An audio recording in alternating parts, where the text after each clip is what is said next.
الحمد لله رب العالمين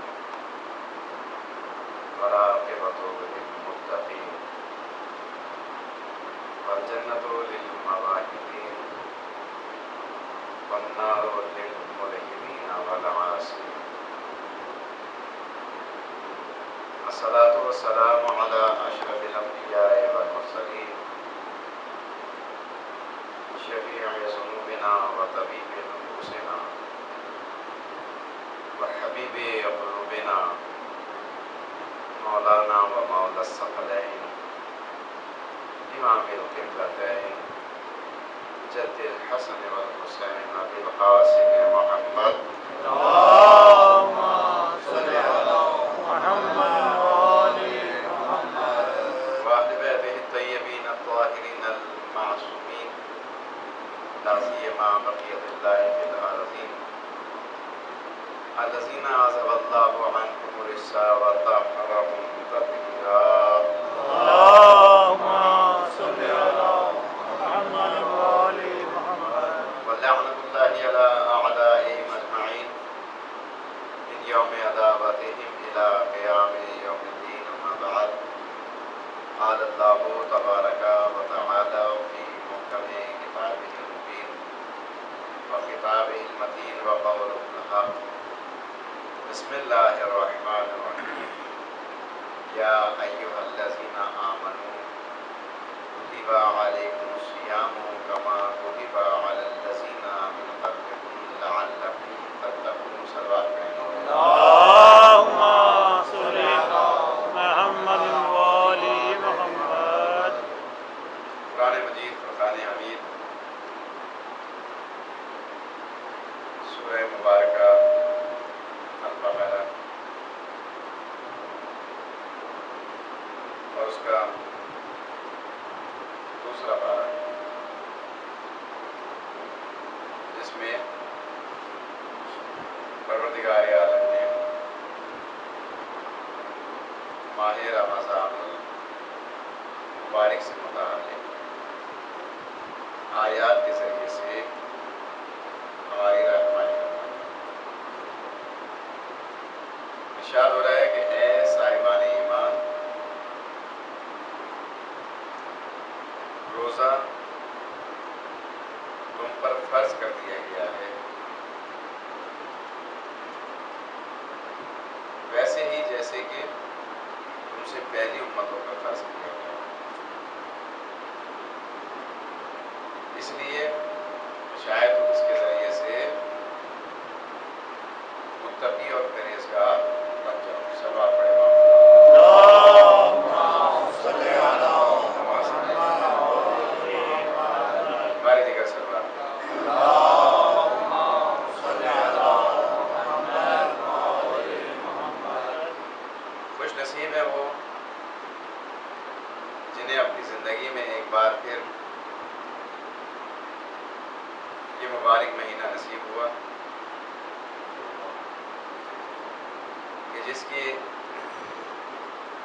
دنوں میں روزے سے رہتے ہیں اور جن کی راتیں عبادت کے لیے. مفاتیح الجنان میں جہاں رمضان المبارک کا باب موجود ہے، وہاں آپ نے اس کے فضائل ایک طویل حدیث پڑھی ہوگی کہ جہاں اللہ کے رسول صلی اللہ علیہ وآلہ وسلم محمد وآل محمد مسلمانوں سے مخاطب ہو کر خطبہ دیتے ہیں. اس میں ارشاد فرماتے ہیں کہ اے لوگو، تمہارے پاس ایک مہینہ آ رہا ہے جو رمضان کا مہینہ ہے.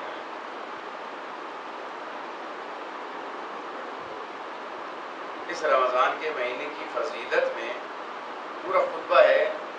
جناب اپنی مرتبت کا جو مفاتیح الجنان میں شیخ عباس مفتی نے نقل کیا. آپ نے فرمایا کہ مغفرت کا مہینہ ہے، رحمتوں اور برکتوں کا مہینہ ہے، جہنم کی آگ سے نجات کا مہینہ ہے، بس تمہیں چاہیے کہ اس میں زیادہ سے زیادہ عبادت، قرآن کا مہینہ، قرآن کی تلاوت کا مہینہ، اور امام محمد باقر علیہ الصلوۃ والسلام اللهم صل محمد وآل محمد کہ ہر چیز کی ایک بہار ہوتی ہے، ہر چیز کے لیے ایک بہار کا ہونا لازمی ہے، اور قرآن کی بہار یہ رمضان، سبحان اللہ یعنی اس مہینے میں قرآن نازل کیا گیا۔ خوش نصیب ہے وہ کہ جنہیں یہ رمضان کا مہینہ مل گیا۔ اس لیے ایک روایت ہمارے سامنے اور بھی ہے، 3 چیزوں کی طرف اشارہ فرمایا گیا کہ جس کو یہ 3 چیزیں اپنی زندگی میں مل جائیں اور وہ اپنی بخشش کا سامان نہ کرے، وہ بدبخت ہے۔ کہا کہ جس شخص کو اپنی زندگی میں بوڑھے والدین مل جائیں اور وہ ان کی خدمت کر کے اپنی بخشش کا سامان نہ کرے، وہ بدبخت ہے۔ یا جس شخص کو اپنی زندگی میں یہ رمضان المبارک کا مہینہ مل جائے اور وہ اس مہینے سے استفادہ کرتے ہوئے اپنی بخشش کا سامان نہ کرے، وہ بدبخت ہے۔ اور فرمایا کہ جس شخص کے سامنے میرا نام لیا جائے اور وہ مجھ پر درود نہ پڑے اور اپنی بخشش کا سامان نہ کرے، وہ بدبخت ہے۔ اللهم صل على محمد وآل محمد۔ جیسا کہ فارسی کا ایک محاورہ ہے کہ اللہ کی رحمت جو ہے وہ تو بہانے ڈھونڈتی ہے، اور اللہ کو اس ایک مہینے میں ہماری بھوک اور پیاس مطلوب نہیں ہے۔ میں بارہا اس مقام پر اپنی گفتگو میں گائے بگائے کہتا چلا آیا ہوں کہ جتنی ہماری عبادات ہیں یہ ہمارا ہدف اور مقصد نہیں ہے۔ عبادات ہمارا ہدف نہیں، عبادات ہمارا مقصد نہیں ہے، چاہے وہ نماز کی صورت میں ہو، روزے کی صورت میں ہو، حج کی صورت میں ہو، خمس دینے زکوٰۃ دینے کی صورت میں ہو، یعنی جتنے بھی ہمارے فروعات ہیں یہ ہمارا ہدف نہیں ہے، بلکہ ہدف کیا ہے؟ یہی آیت جو ہے سورہ بقرہ کی رمضان سے متعلق یہ ہمارا ہدف متعین کر رہی ہے۔ یا ایھا الذین آمنوا کتب علیکم الصیام کما کتب علی الذین من قبلکم لعلکم تتقون۔ ہمارا ہدف جو ہے وہ پرہیزگاری ہے، سبحان اللہ۔ ہمارا ہدف جو ہے وہ تقویٰ ہے۔ اگر ہم ان عبادات کے ذریعے سے اپنے ہدف اور منزل تک پہنچ گئے تو ہم سمجھ لیں گے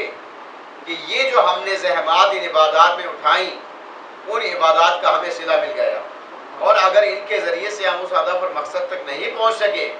تو پھر یہاں پر مولا کائنات کا یہ جملہ ذہن میں آ جاتا ہے کہ بہت سے روزے دار ایسے ہوں گے کہ جنہیں سوائے روزے نے بھوک اور پیاس کے کچھ نہیں دیا ہوگا۔ صلوات پڑھیں محمد وآلہ، اللهم صل على محمد کیونکہ وہ اس کے ذریعے سے اپنے ہدف اور مقصد تک نہیں پہنچے۔ اس لیے کہ ایک بہت طولانی گفتگو ہے اس ذیل میں، صرف انسان اپنی ذات کا محاسبہ کرتا چلا جائے، رمضان کا روزہ سمجھ میں آتا چلا جائے، صرف اپنے آپ کو چند مخصوص چیزوں سے بچا لینے کا نام روزہ نہیں ہے کہ میں نے چند گھنٹوں کے لیے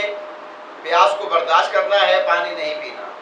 بھوک برداشت کرنا ہے، کھانا نہیں کھانا۔ صرف بھوک اور پیاس سے اپنے آپ کو بچا لینے کا نام روزہ نہیں ہے، بلکہ جتنی لوازمات اس کے ذہن میں ان میں سے دو جو ہیں وہ یہ چیزیں ہیں۔ باقی روزہ کیا ہے؟ روزہ ہماری نگاہوں کا روزہ ہونا چاہیے، ہماری سماعت کا روزہ ہونا چاہیے، ہمارے ہاتھوں کا روزہ ہونا چاہیے، ہمارے پاؤں کا روزہ ہونا چاہیے۔ الغرض یہ کہ سر سے پاؤں تک ہمارا پورا جسم حالت روزہ میں ہو، یعنی ہم ہر اس چیز سے بچیں کہ جس کا شریعت نے عام دنوں میں تو حکم دیا ہی ہے، لیکن اس مہینے میں ان سے سب سے زیادہ بچنے کی کوشش کی جائے۔ میں اکثر کہا کرتا ہوں کہ یہ جو ہمارے پاس مفاد الجنان ایک بہت بڑی نعمت ہے شیخ عباس پوری، لیکن اگر کوئی یہ سوچ کر کے کہ جناب ہم اس مہینے کے پورے فیوز اور برکات کو حاصل کرنا چاہتے ہیں، اور وہ بالکل اپنے آپ کو دنیاوی امور سے فارغ کر لے، اور کرنے کے بعد وہ یہ کہے اور بلکہ سوچے کہ جو کچھ اس کتاب میں اس مہینے میں عبادات کے لیے لکھا ہوا ہے، میں سب وہ عبادات انجام دوں گا، وہ مستحبات انجام دوں گا، وہ سنتیں انجام دوں گا، تو میں یقین سے کہتا ہوں پورا ماہ رمضان ختم ہو جائے گا لیکن کتاب میں لکھی بھی وہ ساری باتیں ختم نہیں ہوں گی۔ کیوں؟ اس میں ہم نے پڑھ تو لیا، سن تو لیا، یہ رمضان جو ہے قرآن کی بہار کا مہینہ ہے، یعنی قرآن کی بہار اس رمضان میں ہے، اور رمضان کی بہار خود قرآن ہے، اور اس کے بارے میں قرآن کی آیت میں موجود ہے، انا انزلناہ فی لیلۃ القدر، ہم نے اسے شب قدر میں نازل کیا، شب قدر اسی میں ہے۔ دیکھیں بڑی عجیب بات ہے، کسی مسلمان سے آپ بات کر کے دیکھ لیجئے اس موضوع پہ کہ یہ سورہ قدر جو ہے، اگر ہم اس کو پورا ترتیب کے ساتھ پڑھیں، بسم اللہ الرحمن الرحیم، انا انزلناہ فی لیلۃ القدر وما ادراک ما لیلۃ القدر لیلۃ القدر خیر من الف شہر، یہ لیلۃ القدر جو ہے خیر من الف شہر، 1000 مہینوں سے بہتر ہے۔ یہ ایک تمثیلی سمجھ لیجئے کہ صرف 1000 مہینے نہیں، نامعلوم جب سے دنیا بنی اب تک کتنے 1000 مہینے گزر چکے ہوں گے، یعنی اس ایک لفظ کے اندر ہزاروں مہینے شمار کر دیے گئے، بلکہ اگر صحیح ترجمہ اگر کر دیا جائے اور چاہے بریکٹ میں لکھ دیں تو یہ لکھیں کہ ہزاروں مہینوں سے بہتر ہے، تو ایک بہت بڑا مسئلہ ہمارے سامنے حل ہو جاتا ہے۔ اس کا مطلب یہ ہوا کہ جتنے مہینے ہیں سب ایک جیسے نہیں، اور جتنی راتیں ہیں سب ایک جیسی نہیں، جتنے دن ہیں سب ایک جیسے نہیں، اور پھر یہ کہہ کر کے کہ یہ مہینہ جو ہے 1000 مہینوں سے بہتر ہے، اور کیونکہ اس مہینے میں جو شب قدر کی رات ہے وہ تمام راتوں سے افضل ہے، تو معلوم ہوا کہ راتیں بھی ایک جیسی نہیں، مہینے بھی ایک جیسے نہیں، دن بھی ایک جیسے نہیں، اور ساعت بھی ایک جیسی نہیں، گھڑی بھی ایک جیسی نہیں۔ تو پروردگار عالم نے یہ فیصلہ ازل سے کر لیا ہے کہ کچھ چیزیں جو ہیں اپنے مقام و مرتبے کے لحاظ سے دوسری چیزوں سے فوقیت اور افضلیت رکھتی ہیں۔ انسان اگر سوچے اس پر تو فوقیت اور افضلیت اسی حوالے سے ہے کہ دیکھو ہم نے اس کو شب قدر میں نازل کیا قرآن کو، اور پھر تشویق دلانے کے لیے ہمیں بتا دیا گیا کہ آخری عشرے کی طاق راستوں میں شب قدر کو تلاش کیا جائے۔ بہرحال ہمارے ہاں مسلم روایات میں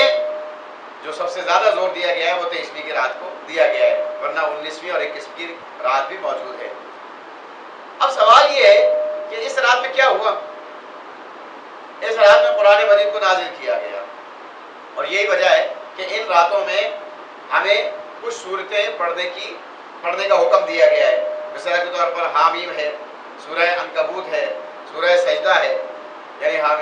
سورہ دخان، حامیم، سجدہ اور سورہ دخان، یہ پڑھنے کا حکم دیا گیا۔ کیوں؟ اس لیے کہ ان صورتوں میں قرآن مجید کی نزول کے بارے میں گفتگو کی گئی ہے، قرآن مجید کے نزول کے بارے میں بیانات موجود ہیں۔ تو اب یہ جو قرآن نازل ہو رہا ہے کہ ہم نے اسے شب قدر میں نازل کیا، لیکن ہم تو دیکھتے ہیں کہ اس کے بعد جب اللہ کے رسول کی زندگی جو ہے مکے کی اور مدینی کی ہمارے سامنے آتی ہے،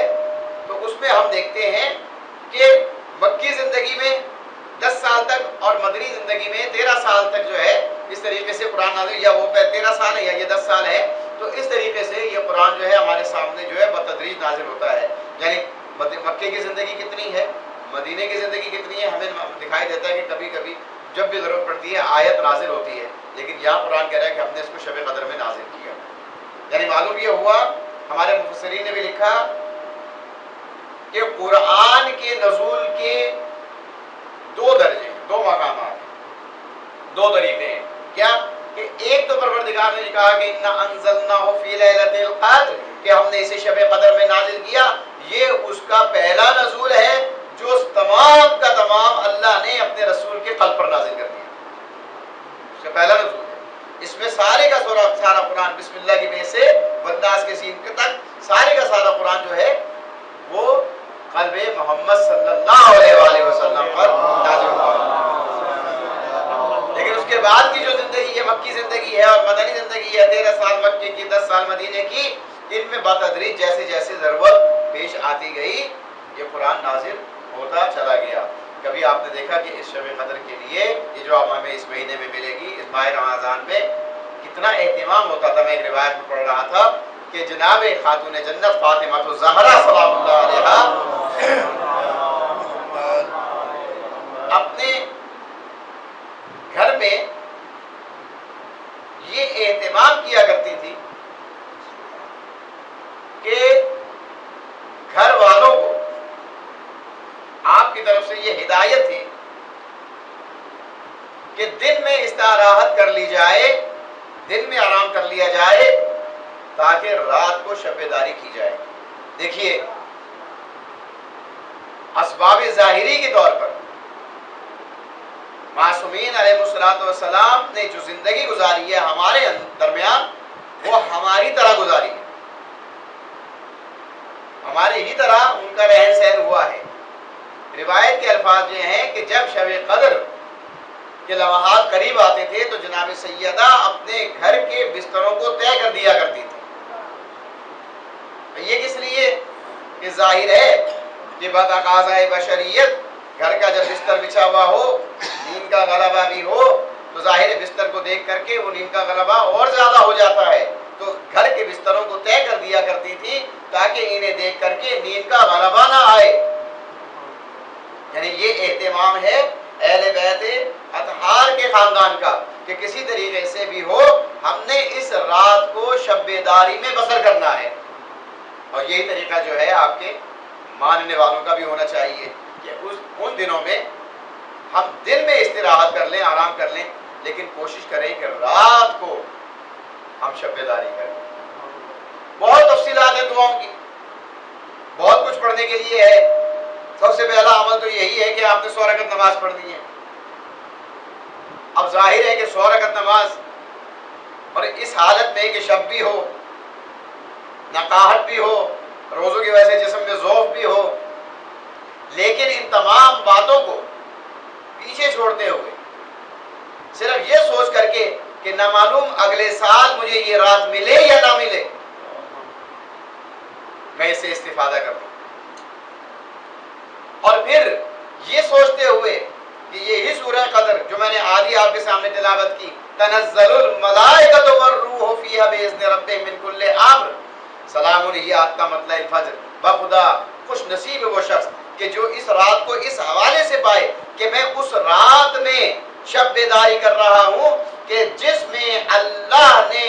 روح الامین کو اور ملائکہ کو نازل کرنا ہے۔ یعنی صرف میں ہی نہیں جاگ رہا، میرا یہ جاگنا، میری یہ بیداری یہ اس لمحات میں ہے کہ آسمان سے مجھے نہ دکھائی دینے والے اللہ کے فرشتوں کا نزول ہو رہا ہے، جو اللہ کی طرف سے ہر امر لے کر کے نازل ہوتے ہیں۔ ہم لوگوں نے تو ذہن میں یہ بنا لیا کہ شاید وہ شب قدر ہے کہ جس میں ہمارا رزق، ہمارا مرنا جینا، ہمارے بارے میں احکامات لکھے جاتے ہیں۔ نہیں، وہ رات نہیں جس رات کا قرآن نے حکم دیا تنزل الملائکۃ والروح فیہا باذن ربہم من کل امر، ہر امر لے کر کے اللہ کی طرف سے فرشتے نازل ہوتے ہیں۔ انسان ایک لمحے کے لیے تصور کرے کہ میں یہ جاگ رہا ہوں، ان لمحات میں جاگ رہا ہوں جب ایسے فرشتے نازل ہو رہے ہیں جو اللہ کا امر لے کر کے نازل ہو رہے ہیں، جو اس کی برکتیں لے کے نازل ہو رہے ہیں۔ لیکن سوال تو یہ پیدا ہوتا ہے کہ اگر وہ نازل ہو رہے ہیں تو کہاں ہو رہے ہیں؟ وہ امر لے کر نازل ہو رہے ہیں تو ماننا پڑے گا کہ کوئی اولو الامر ہے جس کے پاس امر لے کر کے نازل ہو رہے ہیں۔ صلوات پڑھیں محمد و آل محمد و آل محمد۔ یعنی یہ اتنی عظیم رات ہے کہ میں اس رات میں اگر شب بیداری کر رہا ہوں تو میں ان لمحات میں شب بیداری کر رہا ہوں کہ آسمان سے ملائکہ جو ہے وہ نازل ہو رہی ہے۔ اور پھر اس کے بعد کتنی بڑی ہمیں خوشخبری دی گئی، سلام ہی حتی مطلع الفجر، سلامتی ہی سلامتی ہے یہ رات یہاں تک کہ فجر نمودار ہو جائے۔ یعنی اگر یوں کہہ دوں کہ اگر مشابہ حال ہو کہ اگر جس کے زندگی کے لمحات پورے ہونے ہیں اور وہ اس رات میں اگر دنیا سے جا رہا ہے تو اب وہ دیکھ نکلے کہ جب قرآن یہ کہہ رہا ہے کہ یہ ساری رات سلامتی ہے، جب اللہ نے رات کو سلامتی کہہ دیا تو اس رات کا ہر امر سلامتی ہو جائے گا۔ اگر دنیا سے جا رہا ہے تو سلامتی ہی سلامتی ہے، دفن کیا جا رہا ہے تو سلامتی ہی سلامتی۔ سلوات پڑھے محمد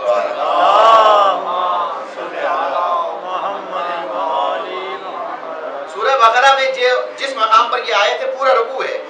جس میں کچھ احکامات بھی موجود ہیں، کچھ احکامات بھی اس میں دیے گئے کہ اگر گنتی کے چند دن ہے، ایام معدودات،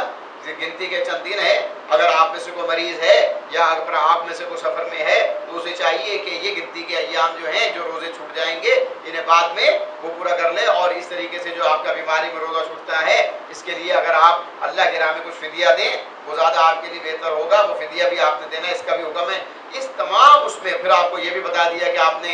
سحری کب کرنی ہے، آپ کو یہ بھی بتا دیا کہ روزہ کب تک آپ نے تمام کرنا ہے۔ یہ سارے احکامات بتانے کے بعد انہی آیات کے درمیان میں ایک آیت ہمارے سامنے موجود ہے جو ہمیں بتاتی ہے کہ اس مہینے کا غرض و غائب اور کیا ہے۔ ایک مقام وہ ہے کہ لعلکم تتقون، اور دوسرا مقام یہ ہے اے میرے رسول ذرا میرے بندوں سے کہہ تو دو، اذا سألک عبادی انی فانی قریب اجیب دعوت الداعی اذا دعانی فلیستجیبوا لی ولیؤمنوا بی لعلہم یرشدون۔ اے میرے رسول ذرا میرے بندوں سے کہہ دو جب یہ تم سے سوال کریں میرے متعلق کہ ہمارا پروردگار کہاں ہے، ہمارا رب کہاں ہے، تو ان سے کہہ دو انی قریب، میں تو ان کے بہت قریب ہوں۔ یعنی دیکھیے قرب الہی کا مہینہ ہے۔ اذا سألک عبادی انی، اے رسول میرا بندہ میرے متعلق اگر تم سے سوال کرے فانی قریب، اسے کہہ دو کہ میں تو قریب ہوں۔ اجیب، صرف قریب نہیں، اللہ اکبر، یہ یقین اگر ہمارے اندر پیدا ہو جائے، اجیب الدعوت الداعی اذا دعانی، میں ہر پکارنے والے کی پکار کا جواب دیتا ہوں۔ اجیب الدعوت الداعی اذا دعانی فلیستجیبوا لی ولیؤمنوا بی، بس انہیں چاہیے کہ مجھے پکاریں، مجھ پر ایمان لائیں تاکہ میں انہیں رشد و ہدایت تک پہنچا دوں۔ صلوات پڑھے محمد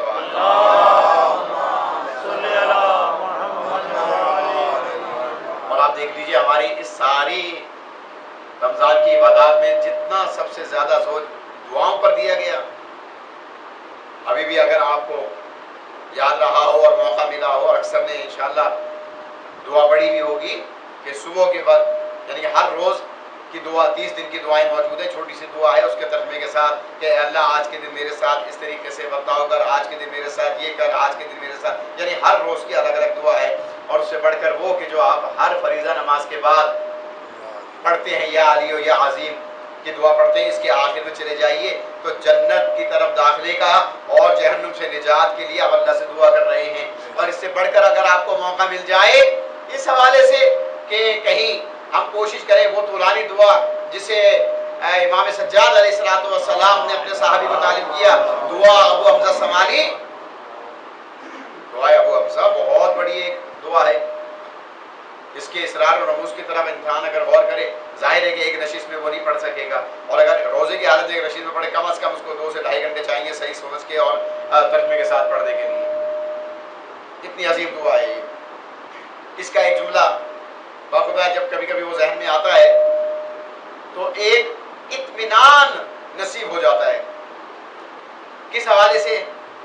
کہ پروردگار بے شک ہم کتنے ہی گنہگار سے، لیکن تیری رحمت سے مایوس نہیں ہے، اور جن سے ہم وابستہ ہیں ایسا ہو نہیں سکتا کہ ان سے وابستہ اور رہ کر کے تجھ سے مایوس ہو جائے۔ وہاں جملہ کیا ہے دیکھیے، یہ تقریباً دعا کے آخر میں آپ کو یہ جملہ ملے گا کہ پروردگار عالم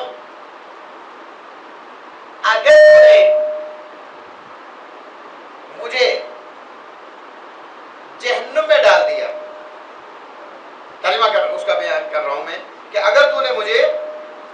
جہنم میں ڈال دیا تو پروردگارا جو تیرے دشمن ہیں وہ خوش ہو جائیں گے کہ تو نے مجھے جہنم میں ڈال دیا، اور اگر تو مجھے جنت میں ڈال دے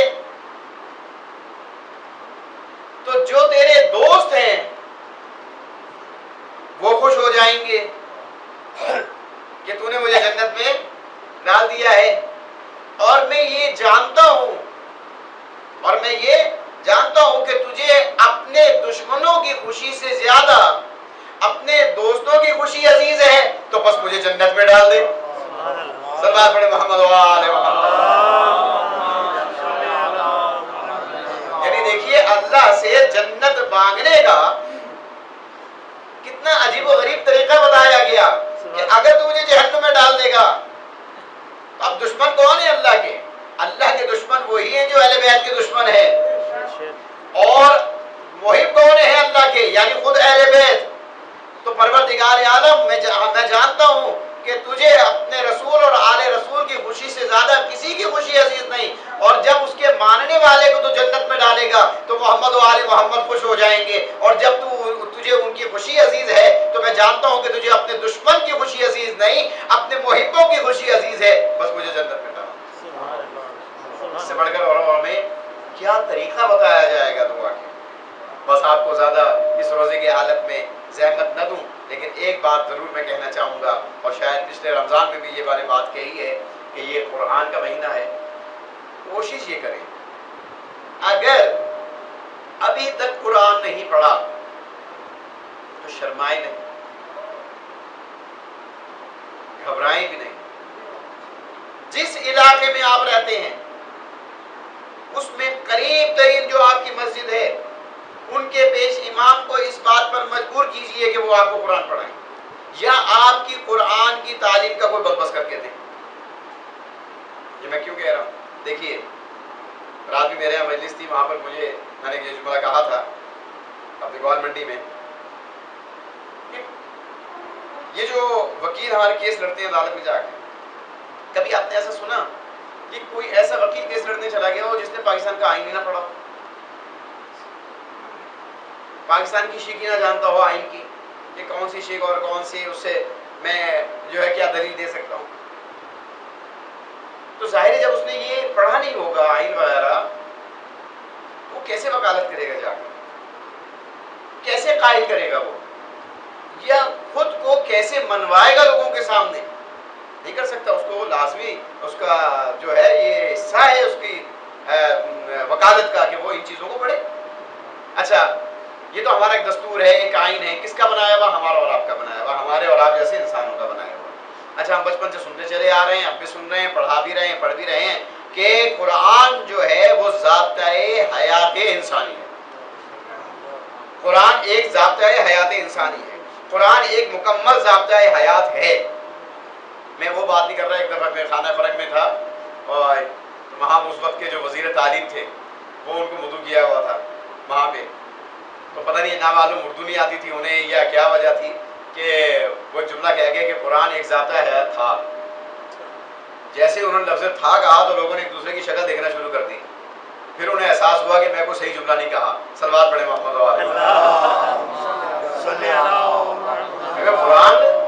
تھا نہیں، قرآن ہے، ضابطہ حیات ہم نے مان لیا ضابطہ حیات ہے، لیکن کتنی عجیب بات ہوگی کہ اگر میں آپ سے پوچھوں یا آپ مجھ سے پوچھیں کہ قبلہ آپ نے جو یہ کہا کہ قرآن ایک ضابطہ حیات ہے، آپ نے اپنا ضابطہ حیات پڑھا ہے؟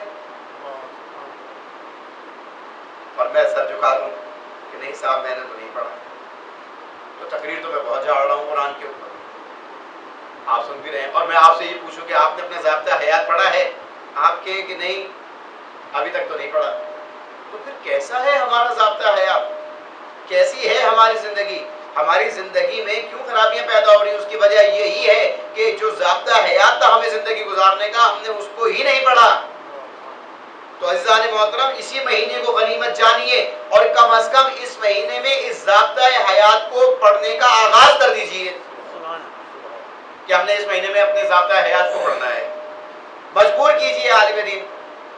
یا ان سے کہیے وہ پڑھائیں یا آپ کے لیے کسی کا بندوبست کریں۔ اور جو افراد قرآن مجید پڑھے ہوئے ہیں اور ماشاءاللہ وہ پڑھنے میں بہت سرعت رکھتے ہیں، تیزی رکھتے ہیں، تو خدا کے لیے اس بات کی دوڑ میں شامل نہ ہو کہ کتنے قرآن ختم کیے ہیں، کتنے قرآن ختم کیے ہیں، بلکہ اس دوڑ میں شامل ہو کہ کتنا قرآن سمجھا ہے۔ اس مہینے میں قرآن کو سمجھیے، چاہے وہ ایک پارہ ہی کیوں نہ ہو، چاہے وہ ایک سورہ ہی کیوں نہ ہو، خود قرآن لے کے بیٹھ جائیے، ترجمے اب ماشاءاللہ بہت آ چکے ہیں اردو زبان کے ترجمے، اب بے انتہا آپ کے سامنے ترجمے موجود ہیں، ایک دو ترجمے اپنے سامنے لے کے بیٹھ جائیں، ان کے حاشیوں میں تفسیر بھی آپ کو مل جائے گی، اور بس اپنی ذمہ داری باندھ لیں کہ آج میں نے کم از کم ایک رکوع یا آج میں نے قرآن کا 1/4 حصہ جو ہے تلاوت بھی کرنا ہے اور اس کے ساتھ ساتھ اس کو ترجمے سے بھی پڑھنا ہے، پھر ہمیں معلوم ہو جائے گا کہ ہمارا ضابطہ حیات ہمیں کیا کہہ رہا ہے۔ باخدا ایک دفعہ اگر قرآن کو سمجھ کر پڑھ لیا تو ہمارے گھر کی زندگی جنت بن جائے گی۔ سب بات پڑھے محمد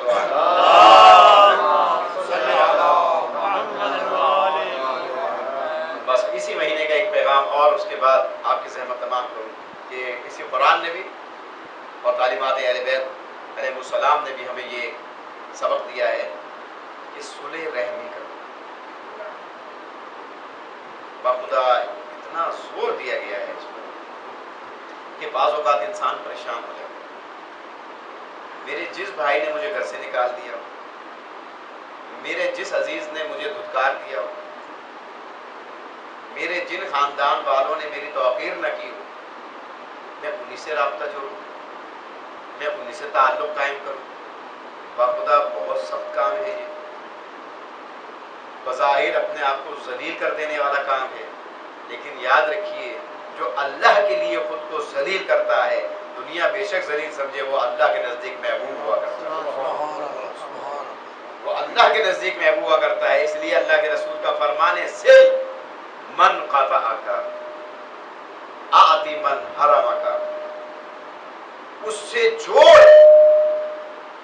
اپنا تعلق، اس سے جوڑ جو تجھ سے تعلق منقطع کرے، اور اسے عطا کر جو تجھے محروم رکھے۔ ہے کہ نہیں سخت بات؟ کتنی سخت بات ہے یہ، اور یہ مہینہ ہمیں اس بات کا درس دیتا ہے، یہ مہینہ درس دیتا ہے۔ اگر آپ نے اس مہینے میں کچھ خیرات کرنی ہے، کچھ نیکی کرنی ہے، کچھ صدقات کرنے ہیں، مت دیکھیے کہ آپ کے عزیز و رشتہ دار نے آپ کے ساتھ کیا تعلق جوڑا تھا۔ ممکن ہے آپ جائیں اور جانے کے بعد آپ کو یہ بھی سننے کے لیے ملے کہ نامعلوم ان کی کیا پالیسی ہے، کس وجہ سے ہمارے ساتھ تعلقات جوڑنا چاہتے ہیں، کہیں اس کے پیچھے ان کے کوئی اور اغراض و مقاصد نہ ہو۔ مت ان باتوں کی طرف غور کیجئے، آپ اپنے اللہ کے رسول کے فرمان کو، اہل بیت علیہ السلام کے فرمان کو مد نظر رکھتے ہوئے ایک مرتبہ یہ نیت کر لیجئے کہ میں تو وہ عمل کرنے جا رہا ہوں جس کا مجھے حکم دیا گیا ہے۔ پھر مت سوچئے گا کہ مد مقابل آپ کے ساتھ کیا سلوک کرتا ہے۔ آپ جائیں، جو کچھ آپ نے دینا ہے، جو کچھ آپ نے صدقہ خیرات کرنا ہے، سب سے زیادہ حق مجھ پر میرے اپنے قریبیوں کا ہے، میرے اپنے عزیز و رشتہ داروں کا ہے۔ پھر اس کے بعد جا کے باہر کی نوبت آتی ہے، پھر دوسروں کی نوبت آتی ہے۔ تو عزیزان محترم، بہترین مہینہ ہے، بہترین مہینہ ہے کہ جس میں آپ خیرات کر سکتے ہیں، جس میں آپ صدقات کر سکتے ہیں، جس میں آپ اپنے روٹھے ہوئوں کو منا سکتے ہیں، اور کچھ نہیں انہیں افطار کی دعوت دے لیجئے۔ آج کل واقعاً میں سمجھتا ہوں کہ اس مہنگائی کے دور میں کسی ایک فرد واحد کا کسی کو دعوت دینا ایک بہت بڑا مرحلہ ہے، لیکن اگر آپ کسی مسجد میں اگر دعوت دینا چاہتے ہیں، ایک دو افراد نہیں، چند افراد مل کر کے وہاں پر افطاری کا اہتمام کر لیں، اس سے بڑھ کر اور کیا ہمارے لیے سعادت ہوگی کہ اللہ کے رسول فرمائیں کہ اپنے مومن بھائی کو افطار کراؤ، چاہے وہ آدھی کھجور سے ہی کیوں نہ ہو، آدھی کھجور سے کیوں نہ ہو۔ بہت سے فضائل کے باب ہیں اس میں، لیکن دامن وقت میں اتنی گنجائش نہیں کہ صرف اس پہ بحث کی جائے یا گفتگو کی جائے کہ افطار کیسے کرایا جائے یا صبح سحری کرائی جائے، کس طرح کرائی جائے۔ نہیں عزیزان محترم، صرف اتنا کہنا چاہوں گا، ابھی جو آپ فطرہ نکالنا چاہیں گے، یہ جو چاند رات کے بعد واجب ہو جائے گا، آپ چاند رات کا انتظار نہ کریں۔ ہمیں مجتہدین نے اس کا بھی طریقہ بتا دیا ہے۔ باخدا کہاں کہاں ہم مجتہدین کا شکریہ ادا کریں گے جنہوں نے ایسے ایسے مشکل مراحل میں ہمیں آسانی کے ساتھ گزار دیا ہے کہ جہاں سے ہم گزرنا مشکل سمجھتے تھے۔ ان کا دیکھو، کیونکہ لوگوں کے ذہن میں یہ خیال تھا، یہ سوال تھا کہ جناب چاند رات ہی کو اگر فطرہ نکالنا ہے تو جس کو ہم فطرہ دیں گے اس کو کیا، وہ اس سے کیا استفادہ کر سکے گا، چاند رات میں وہ کیسے اپنے بچوں کے کپڑے بنا سکے گا۔ مجتہدین نے اس کا ہمیں طریقہ بتا دیا کہ دیکھو تم جس وقت بھی نکالنا چاہتے ہو، چاند نظر آنے سے پہلے رمضان میں، تم اسے قرضے کی نیت سے، قرض کی نیت سے ضرورت مند کو دے دو، قرض کی نیت سے ضرورت مند کو دے دو تاکہ وہ اس سے اپنی ضرورت کو پورا کرے، اور جب چاند نمودار ہو جائے، جو تم نے قرض کی نیت سے فطرہ دیا ہوگا، جو رقم قرض کی نیت سے دی ہوگی، فطرے کی نیت نہیں، جو تم نے قرض کی نیت سے رقم دی ہوگی، چاند نظر آنے کے بعد اسی قرض کی رقم کو فطرے کی نیت میں بدل کر اس فطرے سے بری و ذمہ ہو سکتا ہے۔ اس سے اور کیا آسانی ہمارے لیے، یہ بھی طریقہ۔ اور پھر صلح رحمی کے حوالے سے بس میں نے آپ کی بہت زحمت دی، آپ دیکھ لیجئے کہ روزہ کتنی اہم ترین عبادت ہے کہ پروردگار عالم نے یہ جو کہا کہ تم سے پہلے لوگوں پر بھی فرض کیا گیا تھا، یعنی یہ روزہ صرف ہمارے لیے نہیں لیکن ہمارے لیے ایسی سہولت رکھ دی گئی۔ پہلے یہ تھا کہ جو آدمی جاگ رہا ہے اور کھا پی رہا ہے تو ٹھیک ہے، ادھر سویا اور سونے کے بعد بیدار ہوا حالت روزہ سے، اب وہ کچھ نہیں کھا سکتا۔ لیکن میرے نبی کی رحمت دیکھیے کہ آپ طلوع فجر تک کھا پی بھی سکتے ہیں، آپ طلوع فجر تک ہر جائز امور انجام دے سکتے ہیں، یہ ہمارے نبی کی طرف سے ہمیں رخصت ہے۔ اور آپ دیکھ لیں کہ صرف یہ مسلمانوں میں نہیں، بھوک اور پیاس کا جو عنصر ہے وہ دوسرے غیر مذاہب میں بھی پایا جاتا ہے۔ ہندو بھی بھوک کو روزہ رکھتے ہیں جسے وہ برت کہتے ہیں، عیسائیوں کے اندر بھی روزے موجود ہیں، اور لوگوں کے اندر اور قوموں میں بھی موجود ہیں۔ کیوں؟ وہ یہ جانتے ہیں کہ اگر اپنے معبود کو راضی کرنا ہے تو معبود شکم سحری سے نہیں بلکہ گرسنگی سے راضی ہوتا ہے، بھوک اور پیاس سے راضی ہوتا ہے۔ اور عزیزان محترم، ہمارے سامنے کتنی بڑی مثال ہے سورہ دہر کی صورت میں، جو آپ اکثر سنتے ہیں کہ اہل بیت تو وہ ہیں کہ جنہوں نے منت بھی مانی ہے تو روزوں کی منت مانی ہے، یا نماز کی منت مانتے ہیں یا روزوں کی منت مانتے ہیں۔ گویا اس آیت کی جیتی جاگتی تصویر ہیں اور تفسیر ہیں کہ وَاسْتَعِينُوا بِالصَّبْرِ وَالصَّلَاةِ، کہ نماز سے اور روزے سے استعانت حاصل کرو۔ سب نے لکھا یہاں صبر سے مراد روزہ ہے، تو اہل بیت نے بتا دیا کہ جب بھی ہمیں کوئی مشکل پیش آتی ہے یا ہم نماز سے استعانت حاصل کرتے ہیں یا ہم روزے سے استعانت حاصل کرتے ہیں۔ امام حسن امام حسین علی روتے ہیں، پورے خاندان والے پورے گھر والے روزوں کی نیت کرتے ہیں۔ کسی دن کوئی یتیم آتا ہے، کسی دن کوئی مسکین آتا ہے، کسی دن کوئی اسیر آتا ہے، سب کو اپنی افطاری کا سامان دے دیتے ہیں اور خود پانی سے افطار کرتے ہیں۔ 3 دن کے بعد یہ حالت ہو جاتی ہے کہ جسم میں طاقت نہیں رہی، نقاہت ہو جاتی ہے، لیکن یہ عمل اتنا خالص تھا کیونکہ روزے کا ایک نام جو ہے خلوص بھی ہے، خالص بھی ہے، یہ ایک راز ہے جو عبد و معبود کے درمیان ہے۔ مجھے نہیں معلوم کہ آپ کو نہیں معلوم کہ میں روزے سے ہوں، مجھے نہیں معلوم کہ آپ روزے سے ہیں، یہ وہ راز ہے جو میرے اور میرے اللہ کے درمیان میں ہے، یہ وہ راز ہے جو آپ کے اور آپ کے اللہ کے درمیان میں ہے۔ تو عزیزان محترم، اس مقام پر کہ جہاں پر 3 دن تک اہل بیت نے روزے رکھے، اللہ کو یہ ادا اور یہ خلوص اور یہ اخلاص اتنا پسند آیا کہ 1 آیت نہیں، 2 آیت نہیں، 31 آیتوں کا پورا سورہ نازل کر دیا۔ سلوات پڑھے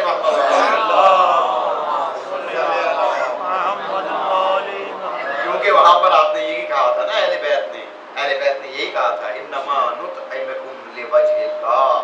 انما نطعمکم لوجہ اللہ لا نرید منکم جزاء ولا شکورا۔ ہم تو تمہیں اللہ کے لیے سب کچھ دے رہے ہیں، ہم تو تمہیں اللہ کے لیے یہ سب کچھ کھلا رہے ہیں، ہم تم سے کسی شکر گزاری کے اور کسی جزا کے خواہاں نہیں ہیں۔ جہاں پر یہ اخلاص ہو وہاں پر سورہ نازل ہوتی ہے۔ اور پھر ہمیں ذرا یہ بھی تو دیکھنا چاہیے کہ یہ ہمارا جو روزہ ہے کتنے گھنٹے کا ہے، 16 ساڑھے 16 گھنٹے کا ہوگا۔ اس کے بعد پھر ہم افطار کریں گے، اور اب تو کچھ موسم بھی بہتر ہے، لیکن مجھے تو وہ روزہ یاد آ رہا ہے کہ جس میں 16 گھنٹے نہیں تھے، جس میں 72 گھنٹے تھے، یعنی ایک عجیب روزہ تھا کہ جسے آپ روزہ کہہ بھی سکتے ہیں، روزہ کہہ بھی نہیں سکتے۔ یعنی عموماً ہم یہ سنتے چلے آئے ہیں کہ